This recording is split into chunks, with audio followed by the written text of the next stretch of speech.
Yo guys, Vision here back with more Minecraft content. Today's video will be the ultimate enchanting guide in Minecraft. Whether you are just starting survival for the first time or gearing up for the nether, enchanting turns your basic tools into legendary weapons. I'll walk you through everything step by step from the setup, the process, best enchants in the game, and pro tips along the way from my own experiences playing Minecraft for the first time in over 10 years. So stick around to the end of the video for a bonus efficiency hack and let's enchant.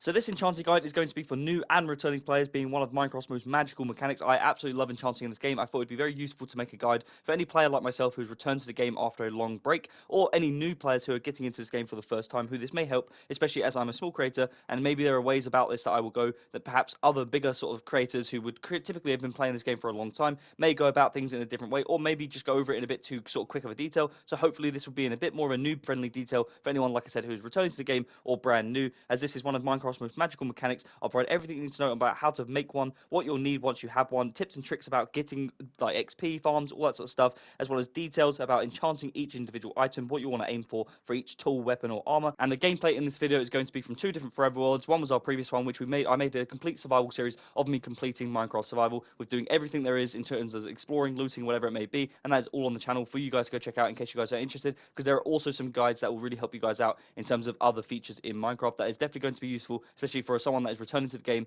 that perhaps isn't that great at the game, but there is also useful things for you to learn, like I said, for noob-friendly tips and tricks that just generally will go a long way, especially if you're new to the game or you're struggling on any individual aspect, as that kind of covered everything. But I just wanted to get that out there in case you guys weren't aware, and that should definitely help out any new and returning players with all of the episodes that I've done previously so far, with us creating forever world content, as well as hardcore survival content, and any guides going forward. So back to this video. Getting started and building your enchanting hub can be difficult, especially for new players, but before you have and wave your diamond pickaxe and a glowing table, you'll need the basics firstly in survival. Enchanting requires planning to avoid wasting XP, as well as time and discipline. To craft the enchanting table, you'll need 4 obsidian, which you mine with a diamond pickaxe, 2 diamonds, and 1 book, which you make in a crafting table altogether to create an enchanting table. Now, as a pro tip, I would smelt some sand into glass if you want a fancy looking setup, which looks really cool in this game, which we've not got around to in our forever world that you're seeing for the most part. But of course, I have a library, which I've shown in this video so far, which is a really cool aspect I would suggest as well going along with it, because it just makes a more unique area for this setup, especially if you have other players in your world or realm. You'll also need bookshelves for power. It basically increases the level of the enchant. The table's maximum starting level is 15 and starts off weak.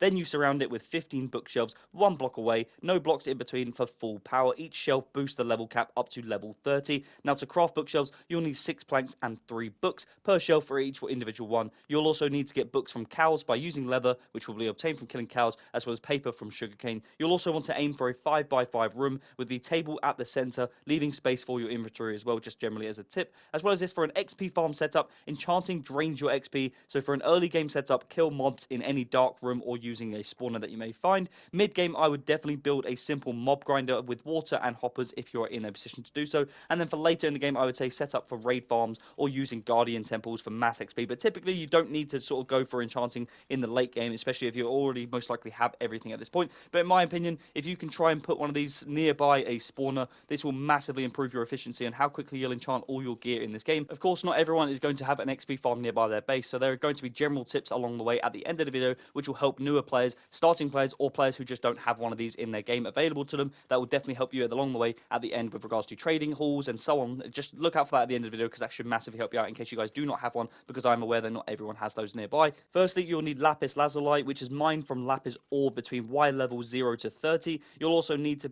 have 1 to 3 per enchantment, so make sure you stock up on this, because you'll do lots of enchanting, especially at the higher levels, which drains it very quickly. As for XP levels, the costs scale with each sort of item tier. Tools between 1 and 5 levels, armor anything up to 30 plus. So farm XP first in preparation, in abundance, and make sure you are safe. And as for how it works, firstly, you want to use the slot 1 for the item you are trying to enchant, which is the sword, pickaxe, whatever it may be. Then for slot 2, place the lapis, and then the table will show 3 options with sort of random enchants based on level and RNG. The higher the levels, the better chances for top tier stuff. Now pick one of these, enchant it, and boom, you have some glowing gear. Now if it's junk, throw it away, try again, or enchant a book to store it, or perhaps save this item and merge it with other items in an anvil, which we'll go over in a second. As for the RNG, it is honestly really random, so just prepare to embrace the grind of enchanting everything, but you can be smarter about it. At first, check everything you want to enchant before you officially just go ahead with it. And what I mean by that is have all your diamond tools or whatever it may be, have all the armor all set up,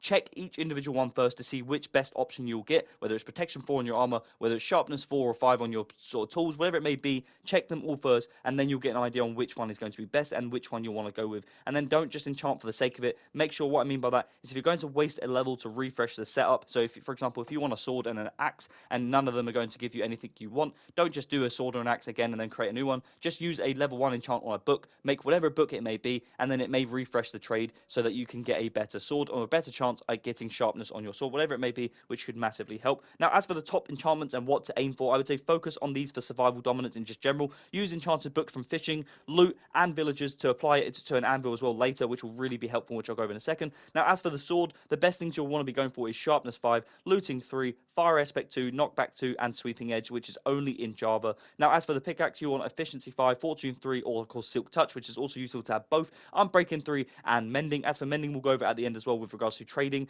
Armor, you want protection 4 on all of your armor, unbreaking 3, mending, and thorns 3, which is also used on boots and chests. And then as for the bow, you'll definitely want to get power 5, infinity or mending, flame, and punch 2. As for books in general, try and aim for mending and unbreaking, which you will not obviously get mending from the actual enchanting table itself, but it's definitely useful to go after in a trading hall, which we'll go over in a second. Avoid any curses. These will just ruin your game. They are rare, but they are also trash, so do not use any curse of binding or curse of vanishing. As for leveling up, the anvil and trading tricks, the table isn't everything. You utilize the anvil magic, combine 2 enchanted items or books for better stats, i.e. 2 sharpness 3s will make a sharpness 4 and so on. Watch out for the prior work penalty that the game has, the feature that basically where any repeated combines in an anvil get too expensive in levels and will become literally too expensive on the game. It will eventually say that, and you can reset this by renaming any junk items as a little bit of a tip. Now, as for villager trading, this can be really useful, especially for mending. Breed librarians in a trading hall, lock those trades in by trading once, re-roll until you get the mending books, and the emerald cost of course varies for this, but if you can get a good emerald cost, you are going to be laughing. Getting mending on all your armor is the ultimate end goal purpose. And also as a bonus, swamp hut witches sell weakness potions, but librarians are enchantment kings, so make sure you look out for them, especially in survival world, as a hardcore tip, because this is going to make your game go a long way, especially in a forever world. And as for trading in itself, I have actually made a previous video which is linked in the description, which will help you guys with the general concept on how you trade and which villagers trade with what and so on. But also, as for a trading hall, I'm going to be releasing a guide in a couple weeks time, which will help you guys with setting up a trading hall, how you want to go about it, how you'll get villagers to trade for certain books and whatever it may be, especially unbreaking and mending, which are the best 2 books that you want to get from a librarian. And as a pro tips and just common mistakes, I would say